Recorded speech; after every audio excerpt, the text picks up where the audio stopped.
Good morning, guys and girls. I just found out that DJI has put in a new version of the Android app 1.2.1 in the Play Store that hopefully addresses the problems that we saw with 1.2.0. Welcome to another video. I'm Henrik Olsen, and if you want to learn how to make better videos with your camera and drone in general, then consider subscribing to my weekly tips, tests and tutorials. So I've installed a new app, and let's get it airborne and see if it has improved or made this weak signal interference warning go away, or in general if the drone behaves like we would expect it to do. Okay, we need to calibrate the compass like we always do. So, and go away from the car.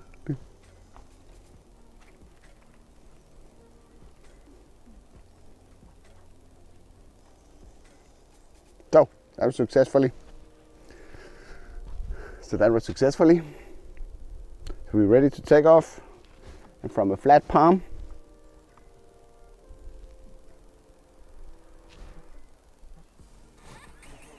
take off.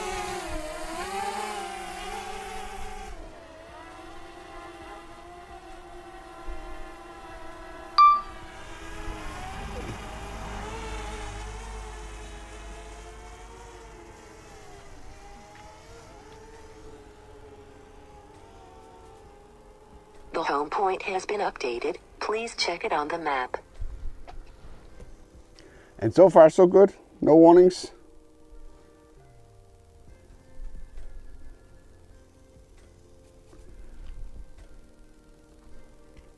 Let's just move the other direction. So some of you might have seen the pictures that I put up yesterday where I was, already? Okay. That's not fair. I'm standing with the car in between. All right, let's fly it in the other direction instead. Just fly it out so we can see what's going on here. This is a good direction here.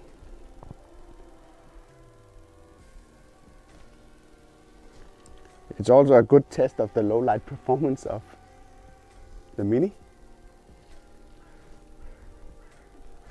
So just go over here so I have direct line of sight.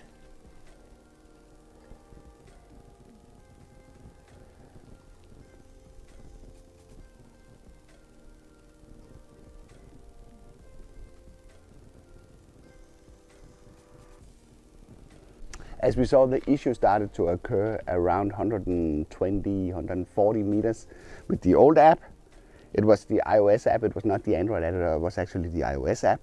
I would expect they will release an update for that one as well very shortly. But it seems this new fix has sort of fixed the problem. It's clearly that DJI has been in a hurry. So if you check the description of the app, that's still in Chinese. So I had to use Google Translate to figure out what it said. It addresses the issue that we saw. All right, let's bring it back. And some of you might have seen the picture yesterday where I kind of cut my finger on the blades of the Mini 2. And I got a lot of comments for that one, and I could of course have decided not to post it, but I decided to do it anyway because I've been doing the hand launch and hand landing for such a long time.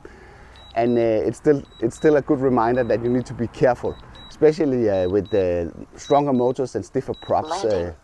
You could run into to problems like I did yesterday. It was not a big deal. It looked a lot worse than it actually was.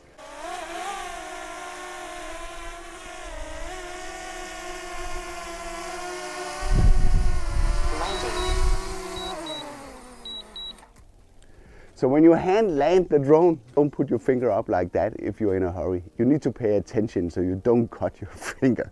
So that's a different story. So it seems DJI has fixed the issue that we experienced with the 1.2.0 in this new update, at least for Android. I would expect them to put out a release soon for the iOS version as well, so we can get past this unexpected behavior of the drone. It's very nice that they react so fast to help out us guys, because the state that they put us in with the previous app was not good for anyone. Are you tired of messing around with the Mini 1 and want to learn more about the upgrades that you're getting with the Mini 2? Then I compiled a playlist for you with all the videos that I've been doing here lately about this new fantastic upgrade. And if you missed that, you can access it through this card. I hope you liked this video. If you did, then feel free to give it a like. If you didn't like it, feel free to press the dislike button twice. Thank you for watching, and I'll be seeing you around.